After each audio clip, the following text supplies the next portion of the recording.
Hello বন্ধুরা, আজকে আমরা অনেক সকাল সকাল দীঘা সমুদ্র সৈকতে চলে এসেছি। এই যে পেছনে সমুদ্র, আমি, বদ্দি ভাই আর শুভমের বাবা এসেছি সানরাইজ দেখার জন্য।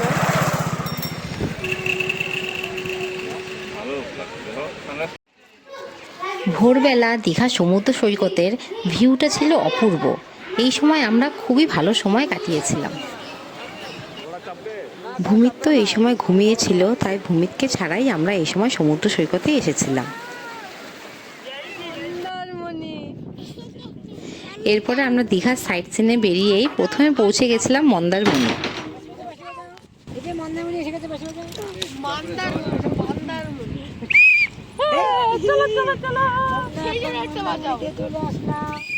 আমি একটু জোরে বাজাই, সেই জন্য দেখবা দেখবা।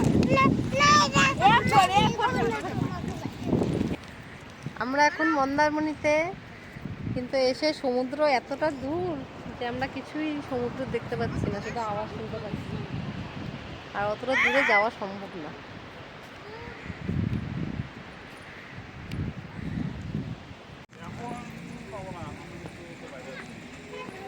আমরা এখন চলে এসেছি তাজপুরের সমুদ্র সৈকতে।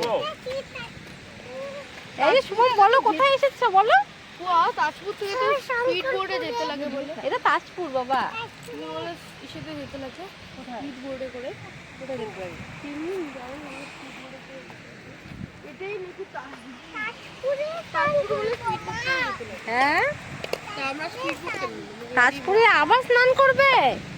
কেন, তুমি দীঘায় সমুদ্রে কয়বার স্নান করেছো?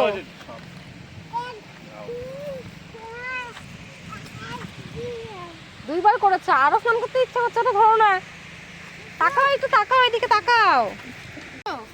এই তো মাছের জালের মধ্যে বেলুন, বেলুন না প্লাস্টিকের। এর নামা যাবে না এখানে? মানে যে জায়গাগুলো স্নান করার মতন সেই জায়গাগুলো পপুলার হয়নি, পপুলার না। যে জায়গাটা স্নান করার মতো না সেটাই পপুলার। দীঘা আর কি স্নান করার মতো না এখন, আগে তো ছিল। এখন যেমন এগুলোই পপুলার। কি করছো? আওয়াজ করো কেমন করে গো?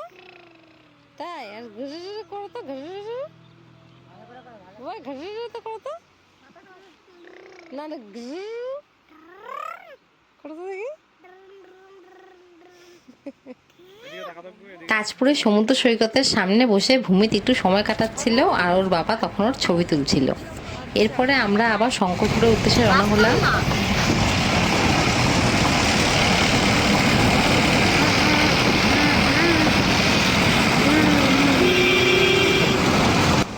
শঙ্করপুরে যাওয়ার গোটা রাস্তাটা জুড়েই রাস্তার পাশেই সমুদ্র, আর সেটা দেখতে খুবই সুন্দর লাগছিল।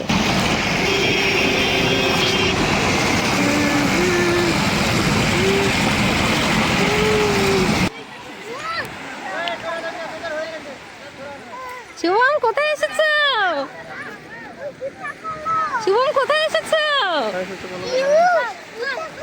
আগে বলো কোথায় এসেছো? কোথায়? রাইডার ডোর কোথায়? শঙ্করপুর। আর এই যে আমরা ফাইনালি শঙ্করপুরে চলে এসেছি।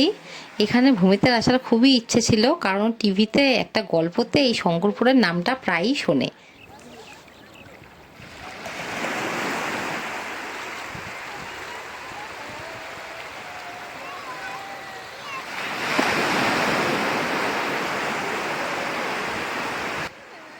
এখানে ভূমির সমুদ্রে এত মজা করছিল যে ও এই সমুদ্র থেকে উঠতেই চাইছিল না। আমরা কোথায় এসেছি? শঙ্করপুরে।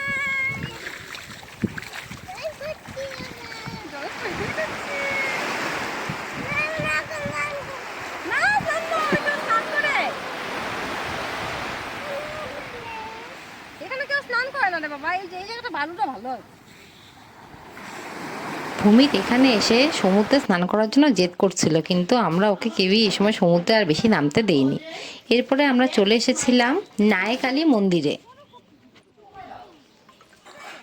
মন্দিরের ভিতরে ছবি তোলা নিষেধের জন্য আমি মন্দিরের ভিতরে কোনো ভিডিওই ক্যাপচার করতে পারিনি।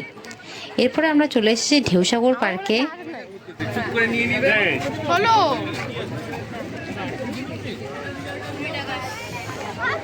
এখন আমরা চলে এসেছি ঢেউসাগর পার্কে।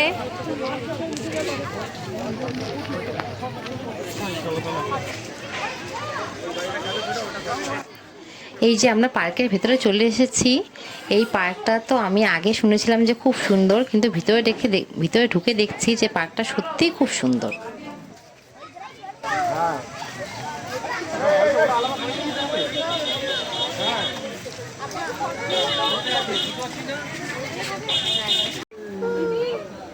কিসে চলেছো কিসে চলেছো? ট্রেনে? না না পড়ে পড়ে ও আচ্ছা এখানে দিয়ে দেবো। এই যে দাদা বাবা এই যে ভূমিতের প্রিয় টয় ট্রেনে উঠে পড়েছে। এই টয় ট্রেনে ওঠার জন্য ভূমিত ঢেউসাগর পার্কে এসেছে।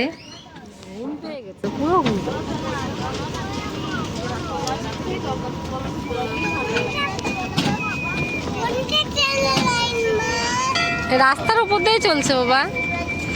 খাবারটা পরে বাকি খাবারটা তো যেমন টয় ট্রেনে করে আমরা পার্কের মেইন ক্যাম্পাসে চলে আসলাম। চলো চার্জে বসানো হয় না, চার্জারটা ভিতরে রাখতো না, আমি খুঁজে পাই নাই চার্জে। ব্যাগের মধ্যে। পার্কে এসে আমরা দীঘায় যে ঢেউসাগর পার্কে নতুন জায়ান্ট সুইং চালু হয়েছিল সেটার দিকে আমরা যাচ্ছি। ঢেউসাগর পার্কের ভেতরটা সত্যিই খুব সুন্দর।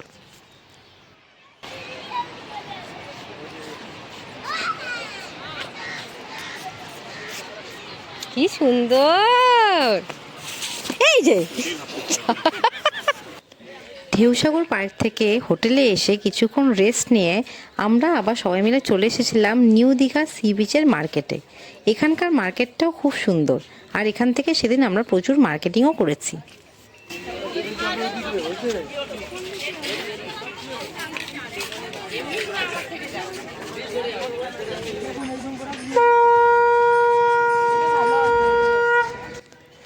এই যে আমরা এই শঙ্খের দোকান থেকে শঙ্খ কিনেছিলাম। অরিজিনালি শঙ্খ যে আপনাকে কোনটা ফটো ওটা নাভি দাও, ওটা নাভি, এটা শঙ্খ না আরো বেশি ফুটো ফুটো হয়ে যাবে না তো কি? এটা ফুটো না, ওটা যখন পায়খানা পেশাব করার জায়গাও যাচ্ছে কতটা দেখুন এই বাটা এটা আছে 700 টাকা। বাবা এটা দাম দাম কেন? ভূমিত এই সময় হোটেলে ঘুমিয়ে পড়েছিল জন্য আমরা এইখানে ভূমিতকে নিয়ে আসতে পারিনি।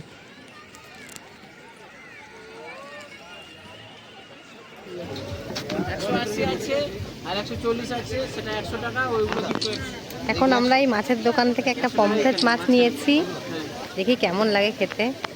শুভমের বাবা এটাকে নিয়ে দাঁড়িয়ে আছে, খেয়ে দেখো তো কেমন খেতে।